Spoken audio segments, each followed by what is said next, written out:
الحمد لله نحمده ونستعينه ونؤمن به ونتوكل عليه ونعوذ بالله من شرور أنفسنا ومن سيئات أعمالنا من يهده الله فلا مضل له ومن يضلل فلن هادي له ونشهد أن لا إله إلا الله وحده لا شريك له ونشهد أن لا إله إلا الله وحده لا شريك له ونشهد أن محمدا عبده ورسوله اما بعد فاعوذ باللہ من الشیطان الرجیم بسم اللہ الرحمن الرحیم قال اللہ سبحانہ وتعالی فی سورہ البقرہ یا ایہا الذین آمنوا کتب علیکم الصیام کما کتب علی الذین من قبلکم لعلکم تتقون صدق اللہ العظیم رب اشرح لی صدری ویسر لی امری واحلل عقدۃ من لسانی یفقہوا قولی آمین یا رب العالمین۔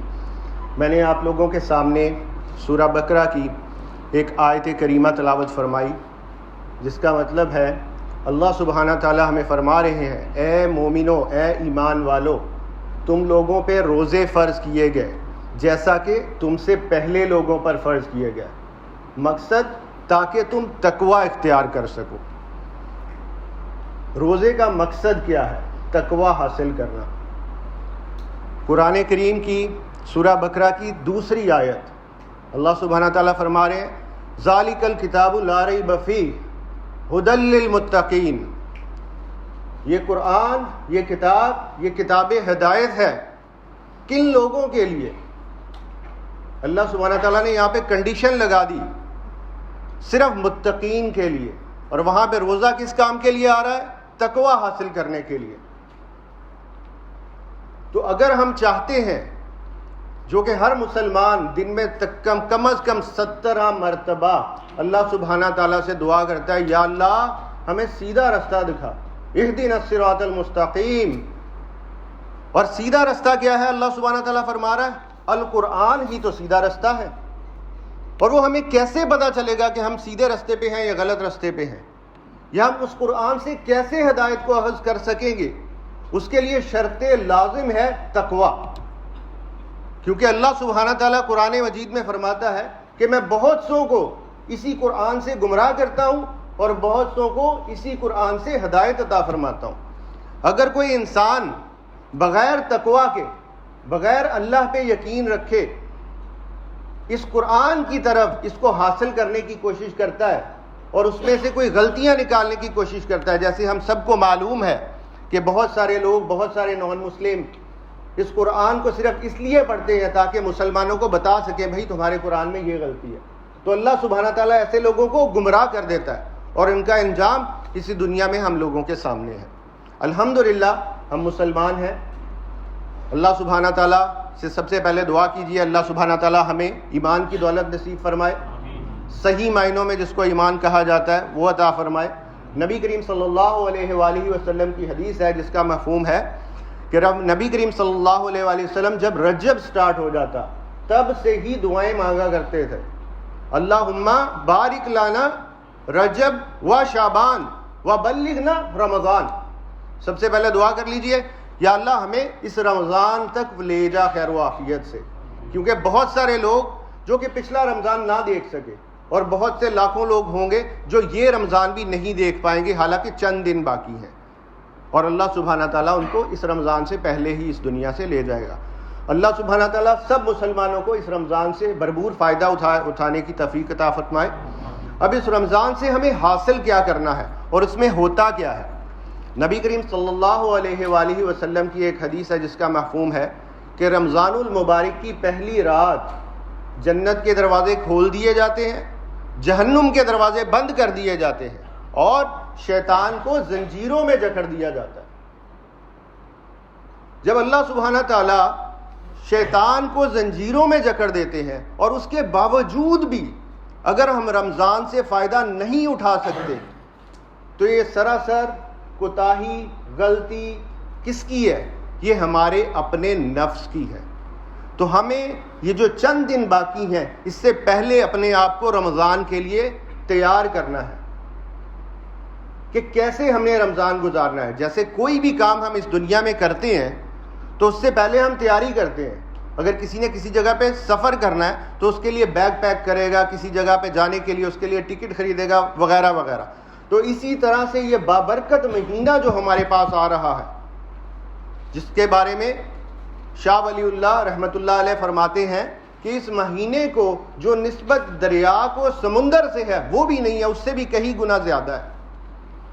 تو اس مہینے کا جو رحمتوں کا نزول ہے اس کو لفظوں میں بیان کرنا ممکن نہیں ہے. یہ اللہ اور رسول اللہ صلی اللہ علیہ وآلہ وسلم ہی بہتر جانتے ہیں اس کے مہینے میں اللہ سبحانہ تعالیٰ کی انوار و تجلیات کا کیا مظہر ہوتا ہے. تو ہم اپنے دلوں کو اس کے لیے پریپیئر کریں، تیار کریں، کیا ہمیں کام کرنے ہیں کیا نہیں کرنے، اور رمضان ہم سے چاہتا کیا ہے. اب جیسا کہ ہم نے پڑھا کہ رمضان ہمیں تقویٰ عطا فرماتا ہے، لیکن بہت سارے ایسے لوگ ہوں گے جو کہ تقوی سے بغیر ہی رمضان گزار دیں گے اور ان کی زندگی میں کوئی تبدیلی نہیں آئے گی.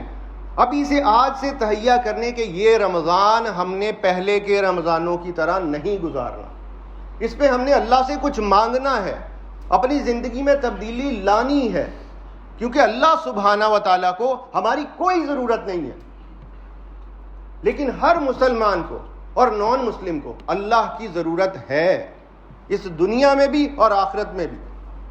اسی کام کے لیے اللہ سبحانہ و تعالیٰ نے انبیاء علیہ السلام کو مبعوث فرمایا، کم و بیش 1,24,000 پیغمبروں کو، جس میں آخری نبی حضرت محمد مصطفیٰ صلی اللہ علیہ وآلہ وسلم ہے. آپ صلی اللہ علیہ وآلہ وسلم نے فرمایا یہ مہینہ وہ مہینہ ہے جس میں اللہ سبحانہ تعالیٰ کا قرب حاصل کرنا باقی سال کی نسبت بہت آسان ہے، کیونکہ شیطان آپ کو ورگلا نہیں سکتا. ہمیں کرنا کیا ہے؟ صرف اپنے نفس کو شیطانی خواہشات سے بچانا ہے. اس کام کے لیے اللہ سبحانہ تعالیٰ فرما رہا ہے کہ روزہ آپ کو تقویٰ دے گا. اب روزے کا سمجھنے کی کوشش کرتے ہیں کہ روزے میں ہم کھانا پینا چھوڑتے ہیں جس سے ہمارا جسم کمزور ہوتا ہے، اور اسی جسم کے اندر ایک روح ہے جو کہ ملکوتی پراپرٹی رکھتی ہے، رائٹ؟ اس سے کیا ہوتا ہے؟ ہماری روح پرواز کرنا چاہتی ہے اللہ سبحانہ تعالیٰ کی طرف، ان کاموں پہ عمل کرنا چاہتی ہے جو قرآن اور احادیث ہمیں بتا رہی ہیں، اور ہمارا نفس ہمیں اس طرف لے کے جانا چاہتا ہے جو شیطان چاہتا ہے. شیطان کیا چاہتا ہے؟ کہ ہم وہ کام کریں جو اللہ سبحانہ و تعالیٰ کی نافرمانی ہو، ہم جھوٹ بولیں، ہم حرام خوری کریں، سارے وہ کام جس سے ہم اللہ سبحانہ تعالیٰ کی رحمت سے دھدکار دیے جائیں، سارے وہ کام ہم سے کروانا چاہتا ہے. تو اللہ سبحانہ تعالیٰ نے یہ مہینہ ہمیں دیا جس میں شیطان کو چین کر دیا، اس کو زنجیروں میں جکڑ دیا تاکہ وہ ہمیں گمراہ نہ کر سکے، ہمیں وساوس میں نہ ڈال سکے. لیکن اس نے اتنی تگڑی محنت کی ہوتی ہے 11 ماہ کہ ہمارے لیے بہت سارے لوگوں کے لیے یہ مہینہ گزارنا بھی مشکل ہو جاتا ہے، وہ اس مہینے سے بھی کوئی فائدہ نہیں اٹھا سکتے. تو ہمیں اگر اس دنیا کے بارے میں کوئی بتائے کہ آج کسی جگہ پہ اگر ہم 12 بجے کے سے پہلے پہنچ جائیں تو ہمیں لاکھوں عمانی ریال مل جائیں گے، تو ہمیں یہ سمجھ آتی ہے. لیکن جب کوئی بندہ نبی کریم صلی اللہ علیہ وآلہ وسلم یا کوئی علماء ہمیں رمضان کے بارے میں بتاتے ہیں تو ہم اس کا ادراک نہیں کر پاتے، ہم اس کو محسوس نہیں کر پاتے، اس چیز کی اپنے دل میں توجہ. ہمیں اس چیز کو جاننا ہے کہ رمضان ایک ایسا مہینہ ہے جو ہمیں ایک ایکسیس فراہم کرے گا کہ ہم اللہ سبحانہ تعالیٰ کے احکامات کی پرواہ کر سکیں، اس سے چل سکیں. ایک ایکسرسائز ہوگی ہمارے لیے تاکہ ہم اگلے 11 ماہ زیادہ اچھے طریقے سے اور اللہ سبحانہ تعالیٰ کی نافرمانیوں سے بچ سکے. اب اگر کوئی بندہ اس مہینے میں بھی نافرمانیوں سے نہیں بچتا تو کیسے ممکن ہے وہ باقی مہینوں میں اللہ سبحانہ تعالیٰ کی نافرمانیوں سے بچ جائے گا؟ اور عین ممکن ہے، اور اللہ سبحانہ تعالیٰ خود فرما رہے ہیں قرآن مجید میں کہ اس رمضان سے، اس روزے سے تمہیں تقویٰ حاصل ہوگا. جب جسم کمزور ہوگا تو پھر آپ کی روح پروان چڑھے گی. اس روح کی غذا کیا ہے؟ وہ ہے قرآن، ذکر اللہ، احادیث مبارکہ اور سارے وہ اعمال جن کو ہم نیکی سمجھتے ہیں. تو یہ مہینہ صدقے کا مہینہ ہے، یہ مہینہ دعا کا مہینہ ہے، یہ مہینہ عمرے کا مہینہ ہے، یہ مہینہ لوگوں کی مدد کرنے کا مہینہ ہے، یہ مہینہ اللہ سبحانہ تعالیٰ سے تعلق جوڑنے کا مہینہ ہے۔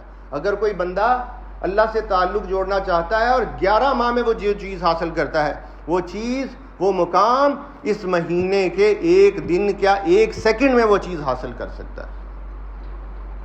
تو میرے بھائیوں، ہمیں اس مہینے کی قدر کرنی ہے، اس کو ویسے نہیں جانے دینا جیسے باقی ماہ چلے جاتے ہیں۔ جس طرح ہم دنیا کے لیے محنت کرتے ہیں، ہم دنیا میں آگے سے آگے بڑھنا چاہتے ہیں، اللہ سبحانہ تعالیٰ کہہ رہا ہے نیکی میں ایک دوسرے سے آگے بڑھو، ایک دوسرے سے سبقت لے جاؤ۔ ہم ٹارگٹ سیٹ کریں کہ میرا بھائی ہے، میں نے اس سے زیادہ قرآن پڑھنا ہے۔ یہاں پہ مقصد قرآن کو ختم نہیں کرنا بلکہ اس کو سمجھنا ہے۔ اللہ ماشاء اللہ ہم میں سے زیادہ تر ایسے جن کو عربی سمجھ نہیں آتی، صرف قرآن کی تلاوت کر کے گزر جاتے ہیں۔ نو ڈاؤٹ ثواب ملے گا، لیکن کیا قرآن صرف ثواب حاصل کرنے کے لیے ہے یا اس سے بھی آگے کچھ ہے؟ جب ہم دن کا روزہ رکھیں گے، اپنے جسم کو کمزور کریں گے، تو روح کو سٹرونگ بھی تو کرنا ہے، اس کو طاقتور کیسے کرنا ہے؟ اس کی غذا کیا ہے؟ اس کی غذا ہے قرآن۔ تو پھر اللہ سبحانہ تعالیٰ نے ہمیں دیا قیام اللیل کا، کہ قرآن پڑھو اور سنو اس کو، جو نہیں پڑھ سکتے وہ سنیں، جو بھی کسی کی زبان ہے اپنی زبان میں اس کو سمجھنے کی کوشش کرے، تاکہ ہمیں پتہ چلے اللہ سبحانہ تعالیٰ ہم سے چاہتا کیا ہے۔ جب ہمیں پتہ چلے گا تو انشاءاللہ تعالیٰ ہم اس پہ عمل کرنے والے بھی بنیں گے۔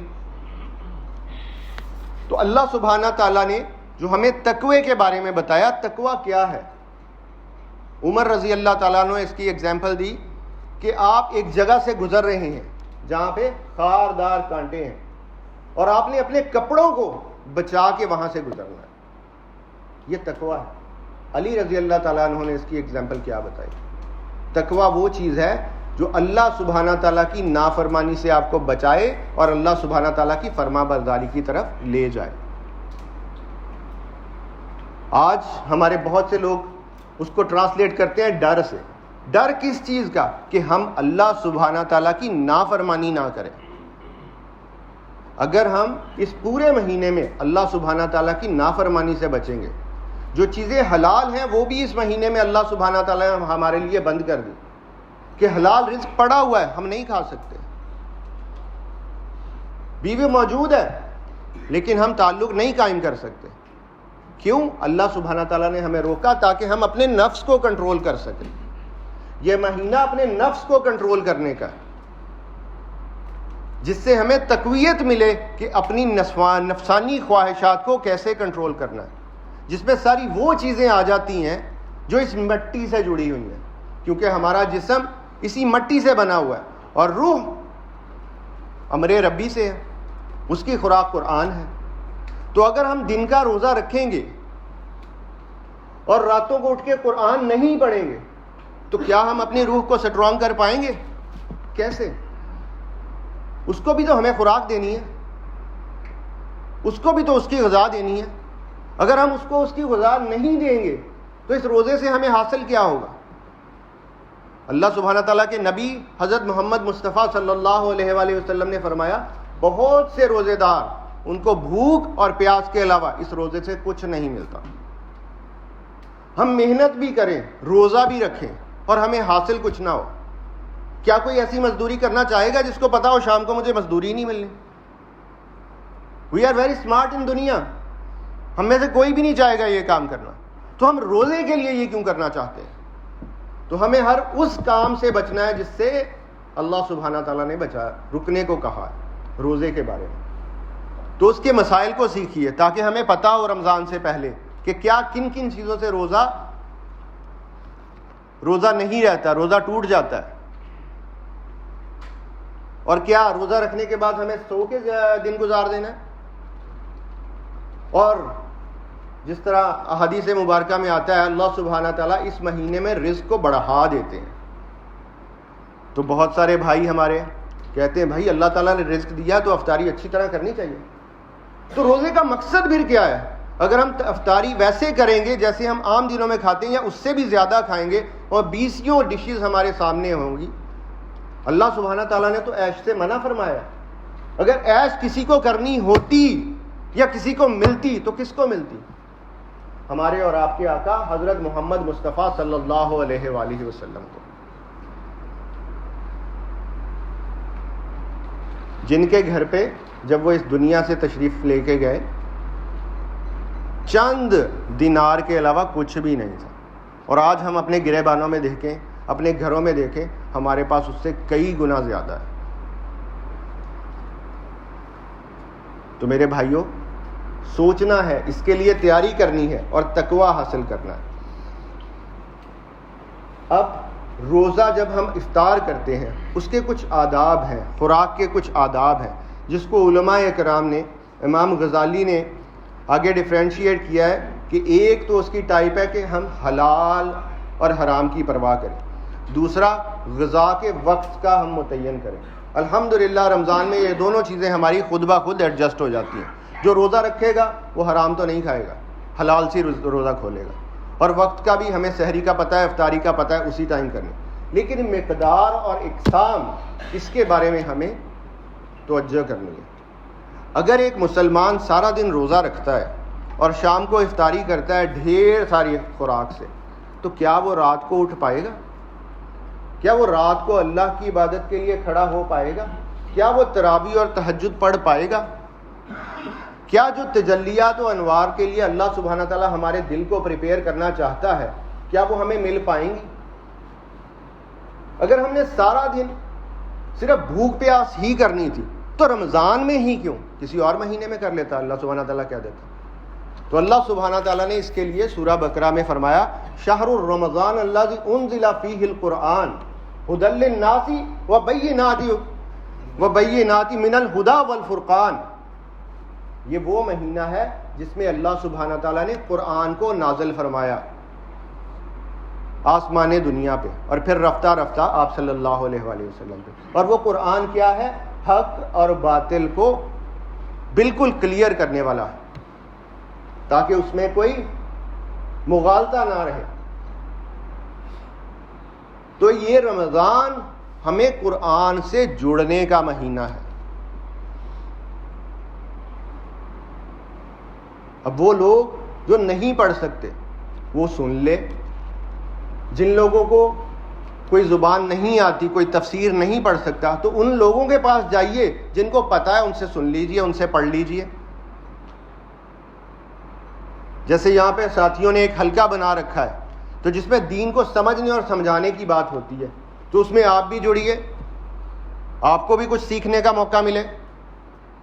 اگر آپ کے پاس کچھ ہے تو آپ ہمیں بتائیے، تاکہ ہم رمضان سے میکسیمم فائدہ اٹھا سکیں. جس طرح باقی معاملات میں اسلام ہمیں انفرادی اور اجتماعی دونوں کے بارے میں، اپنی لائف کے بارے میں بتاتا ہے، اسی طرح رمضان میں بھی ہمیں انفرادی عبادات اور اجتماعی عبادات کی بھی پرواہ کرنی ہے. انفرادی عبادات میں تو ہمارا روزہ آ گیا، اجتماعی عبادات میں کیا؟ ہم اپنے رشتہ داروں کو دیکھیں، ان میں کوئی ضرورت مند، ان کے گھر میں صدقہ دیں، ان کی ہیلپ کریں، راشن دیں، ان کی مدد کریں. نبی کریم صلی اللہ علیہ وآلہ وسلم نے فرمایا اگر کوئی بندہ کسی روزے دار کا روزہ افطار کرواتا ہے تو اس کو اتنا ہی ثواب ملتا ہے جتنا کسی روزہ رکھنے والے کو، اور روزہ رکھنے والے کے ثواب میں کوئی کمی نہیں ہوتی. ایون آپ صلی اللہ علیہ وآلہ وسلم نے فرمایا اگر آپ کے پاس پانی کا ایک گھونٹ ہے تو اسی سے روزہ افطار کروا دو، کھجور ہے اس سے افطار کروا دو. اور آپ صلی اللہ علیہ وآلہ وسلم نے فرمایا اگر کسی کو کوئی انسان روزہ افطار کرواتا ہے جیسے وہ خود کرتا ہے، صرف کھجور یا پانی پہ نہیں، تو وہ آپ صلی اللہ علیہ وآلہ وسلم نے فرمایا میرے سے، میرے حوض کوثر سے میں خود اپنے ہاتھ سے اس کو حوض کوثر کا پانی پلاؤں گا، جس کے بعد اس کو پیاس نہیں لگے. تو ہمیں اس چیز کا خیال رکھنا ہے کہ اعتدال میں رہنا ہے، کیونکہ آپ صلی اللہ علیہ وآلہ وسلم کی حدیث مبارکہ ہے جس میں آپ صلی اللہ علیہ وآلہ وسلم نے فرمایا مومن ایک آنت کھاتا ہے اور کافر 7 آنتیں کھاتا ہے. ایک دفعہ آپ صلی اللہ علیہ وآلہ وسلم کے پاس ایک کافر آیا، اس کو دودھ پیش کیا گیا، 1 2 3 کرتے کرتے وہ 8 پیالوں کا دودھ پی گیا، لیکن اس کو دیتے گئے، اس پہ اس چیز کا اثر یہ ہوا کہ وہ مسلمان ہو گیا۔ اگلے دن جب وہ بندہ دوبارہ آیا تو اس کو 1 پیالہ پیش کیا گیا اور اسی سے اس کا پیٹ بھر گیا۔ یہ ہے اس چیز کی ایکسپلینیشن کہ مومن 1 آنت کھاتا ہے اور کافر 7۔ تو ہمیں دیکھنا ہے کہ عام زندگی میں، عام مہینوں میں ہم جتنا کھاتے ہیں اس سے کم کھائیں، تاکہ ہم زیادہ ٹائم، زیادہ فوکس، زیادہ توجہ اللہ سبحانہ تعالیٰ سے قرب حاصل کرنے کی طرف لگا سکیں، قرآن اور ذکر اذکار میں لگا سکیں، احادیث مبارکہ پہ لگا سکیں، کیونکہ اس مہینے میں جو نفلی عبادات کی جاتی ہیں اس کا ثواب فرائض کے برابر ملتا ہے، اور فرائض کا ثواب اللہ سبحانہ تعالیٰ 70 گنا بڑھا دیتا ہے۔